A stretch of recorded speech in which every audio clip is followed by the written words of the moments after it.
I am live. Okay. Hello, hello. So today, I wanted to share with you a very specific thing that happened 3 weeks ago. We had our team had done a wellness workshop for a group of amazing, I'm telling you, amazing engineers, and they were just so engaged, and their company had sponsored this wellness workshop for them. And one of the questions that was asked was, how do we increase our capacity to handle more in life? I know I keep trying to fix my hair. Let me just, okay. Yes. So, how do we increase our capacity to handle more in life? And that was such a great question. And after I answered it, it was so cool because there was like a gasp in the audience, and they were so interested in what, hello, what had, uh, happened during that wellness workshop. So, again, the question was, how do we increase our capacity to um, handle more in life? And a lot of people, for those of you who maybe have grown up in an environment where high performance was expected of you, positive outcomes and things like that, you will naturally lean towards self-discipline, motivation, self-control. Those are some of the things that we are really familiar with when it comes to creating this path of fulfillment in our lives. But I answered it differently, when we did the wellness workshop. Not because I had come up with a different answer or anything like that, but I wanted to show a different side to it. Having been trained in neuroscience and brain health and all of those things, I wanted to give a framework, right? And I know that in studying human behavior, I consider myself like a behavior scientist almost, because I love learning from people, and I love learning about people. And so, in this path to fulfillment, meaning, how can I become more successful, right? First of all, you have to define what fulfillment feels like for you. For those of you who are watching now or live or watching this on replay, um, ask yourself, what would a fulfilling life look like for me? What does success, mean to me? Define them, identify what that is for you. And then here's my answer to that question. You create and accelerate your path to fulfillment when you process your emotions. This is the one thing that everybody forgets, including myself, right? Before I became a therapist, before I became a coach, I had no idea how important it is to process your emotions. The reason why, if we're talking about capacity, we're talking about physical capacity, mental capacity. When we do not process our emotions, what happens is that they take up space in our mind, our body, and those unprocessed emotions really do take up a lot of space in our lives, right? Um, but the reverse is true also. Once you process your emotions, you are now more clear. You feel better in your body. You understand your moods, right? You speak more clearly. You are able to move in different situations with ease. You find that your energy increases. There's more motivation, to go around and things like that. And so, within the next, 15 minutes or so, we're going to talk about that. Processing your emotions, really, it's like priming your mind and your body to handle more. So if any of you have done painting before, right? If you painted a house or something like that, or if you put makeup, for those of you who know about makeup, right? You usually, people put primer. Actually, I don't know if people put primer on these days anymore, because I know my daughter, not actually, she does put primer on. I remember now. So before you put on, the rest of your makeup, you want to prime. You want to put a primer on, and then before you paint, right, like the walls or anything like that, most people put a primer on to prepare these things that you want to put on top, right? And so that is the same way with the mind body connection. You want to prime it. Let's say you have a goal, right, of um, what's a good goal? I don't know, like running a full marathon. That's not just a physical preparation. If you know anything about running, it's a mental load. There's a mental load that comes with it too, right? Like, I mean, how do people run the 26.2 miles? Like, after a mile, I'm already, exhausted. So you have to prepare, right, for that goal. You have to prepare for that vision that you have for yourself. In the same manner, you also, in processing your emotions, you also get more clarity as to what is it that I want out of life. That's why I named this, you know, live stream, Create and Accelerate Your Path to Fulfillment.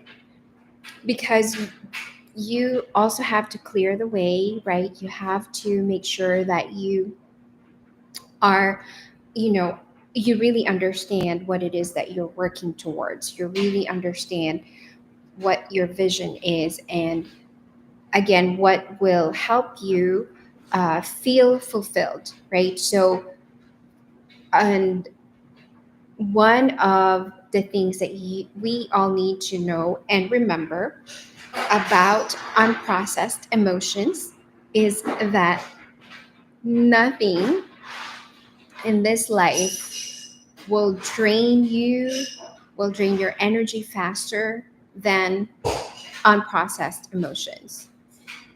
It will just, drain your energy, suck the motivation out of you, right? So if you are wondering, what is it that is blocking me? Why do I have a mental block? I know what I want, right? I have a list of things, I'm going to work out every day, or 3 times a week, let's say.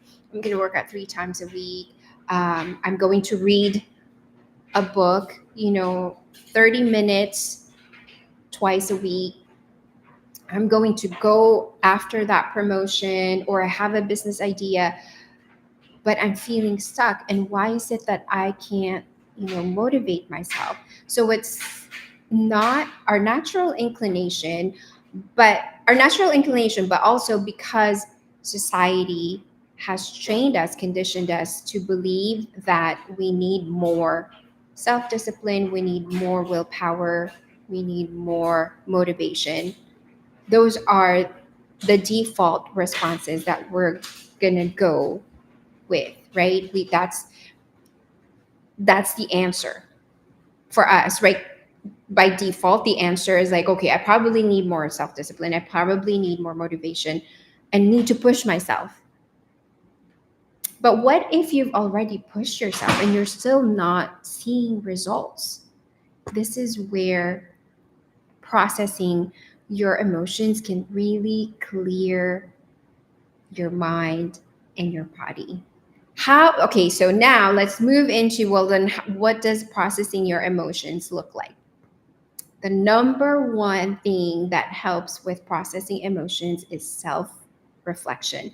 I love this quote from the holistic psychologist. And she said that I just actually read, 2 days ago, I believe. And I love that when I do these, live streams or these posts, or when there's something in my heart, I love how, God just kind of sends those confirmations, because what she said was, people who do not self reflect do not grow, they only get older. If there is nothing else that you remember from this live stream, you can remember that quote. And I know it's not from me, but that's okay. Those people who do not self reflect only get older, but they don't grow. So if you believe that, the life that is with a sense of fulfillment means that you are growing and you are, being transformed, and you are seeing changes, positive changes in your life, self reflection is the key to processing your emotions. And processing your emotions will bring you that clarity, that energy, that motivation that you're looking for. Yes, self discipline is very important. Consistency, all of the things that you have been doing, self care, nurturing your needs, those are very, very important. And right? Like, process your emotions on top of those things. And you do that through self reflection. Your emotions will always want to compete for your attention. Remember that. Your emotions will always want to compete for your attention. So until you pay attention to your emotions, they are going to keep knocking and saying, I'm here, hi. You need to, like, we need to connect. That's what your emotion wants to do. We need to connect. We need to talk about this. Let's see where I'm showing up in your body. And so there, when your emotions are in the driver's seat, there is the rest of the systems in your body shut down, either shut down or like slow down, right? That's why when you feel anxious, what happens? You can't eat.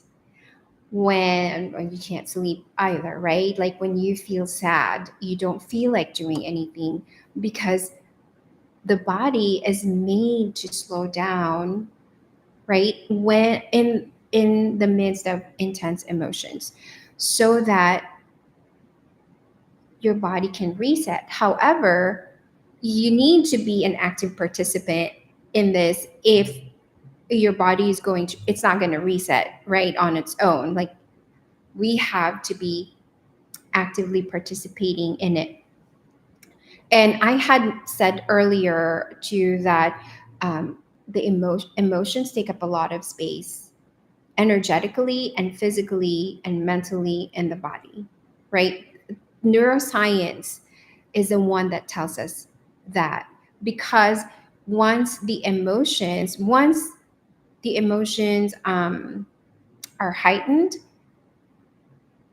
the brain, the part of the brain right here, the region that is responsible for um, cognitive thinking, right, decision making skills, and just executive functioning. We call it executive functioning because this is the CEO of the brain. This shuts down in the midst of all the emotions that have piled up that we haven't been able to pay attention to, right? So that's what happens. And that is why clearing the space involves processing the emotions.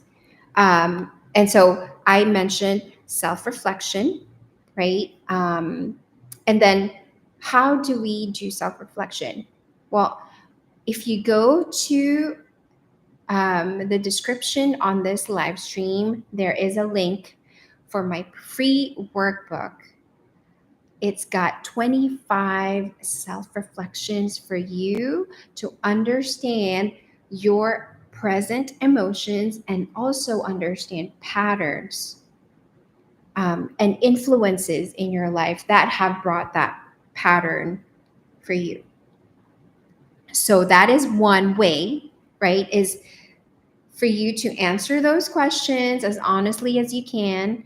And then if you already have a therapist or a coach that you're working with, bring those answers, or bring the workbook with you to your sessions so that you can go over those things. And if you have any questions, feel free to message me, right? My email is on there.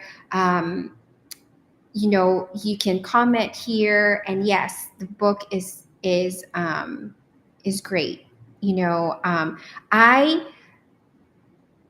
the questions are curated in a way that comes from 20 years of experience in my field, right? Like I'm not asking you, can you list 5 things to make yourself feel better? Mm-mm. It's not like that, right? So let me go to the next one, which is there in mental health. There's what we call the top down processing, which is when we think about our emotions, when we talk about our emotions, that's a top down, right? And when we try to reframe.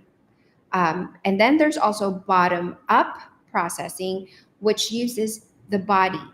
What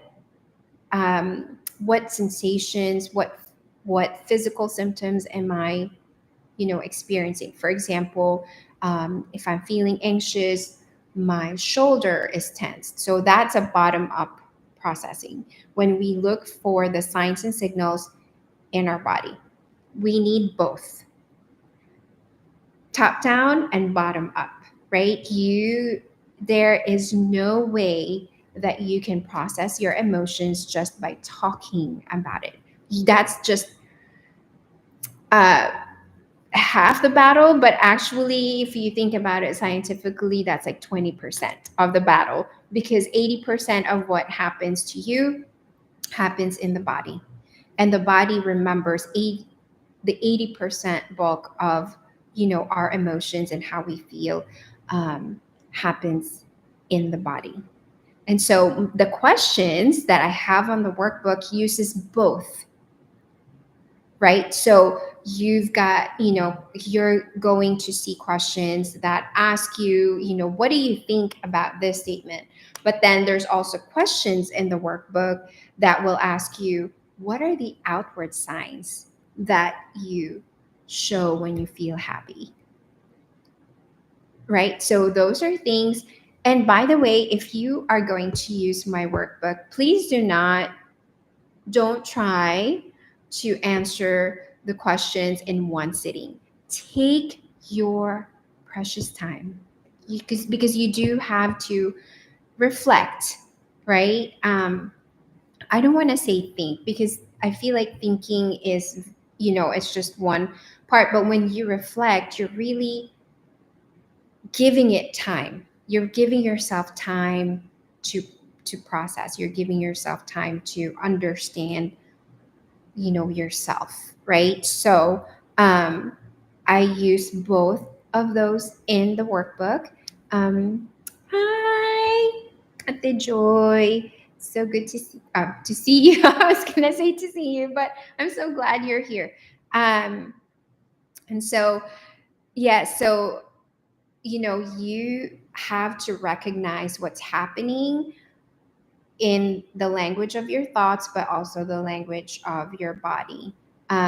When you download the workbook, you're also going to see that there are different approaches that I use, different modalities, which is called somatic work and sensory motor psychotherapy, which both are body centered.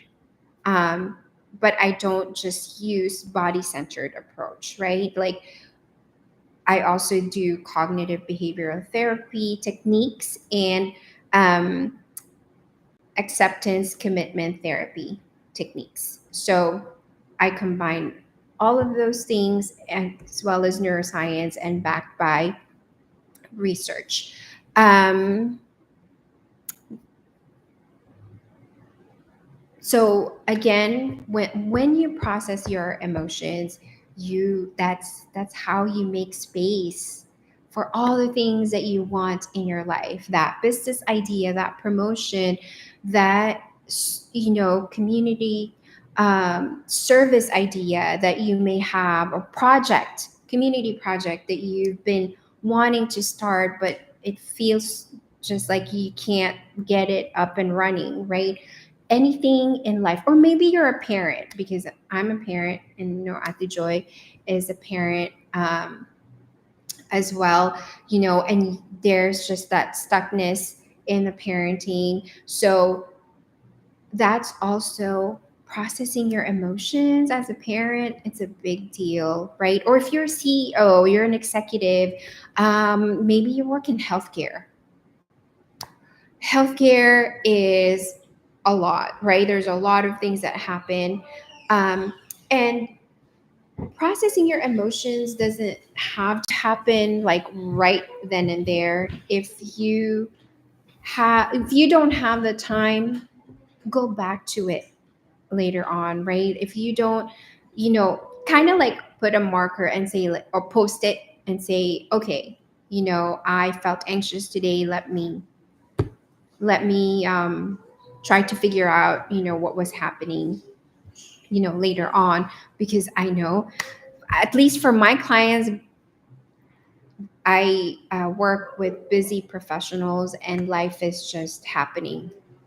Life is lifing all the time, right? So um, you want to put yourself in the driver's seat of your life so you can create and accelerate your path to fulfillment. And that is making sure that you are processing your emotions. And you process your emotions by self reflection. Okay, so self reflection, and self reflection, by the way, can also come in many different ways, right? Like I said, my workbook is there for you, it's free.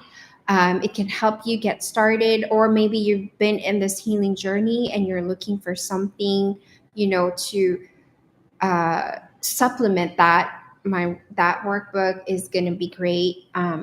Journaling, praying, of course, meditating, all of those things can also help you reflect on your emotions and the things that are happening in your life. So, like I said, also, we tend to think that the default answer to life of fulfillment is through self discipline, self control. All of those things are wonderful. Continue to do them, but also remember to give yourself time to process your emotions and pay attention to your emotions when you can. When you can. Don't force it. Let it be a part of your life. Let it be a part of your life so that you can clearly see where you're heading. And if you have any questions, please let me know. I'll try to do more of these live streams and bring different relevant topics on mental and emotional health. Thank you all so much for those of you who joined me live and for those of you who are watching this on replay.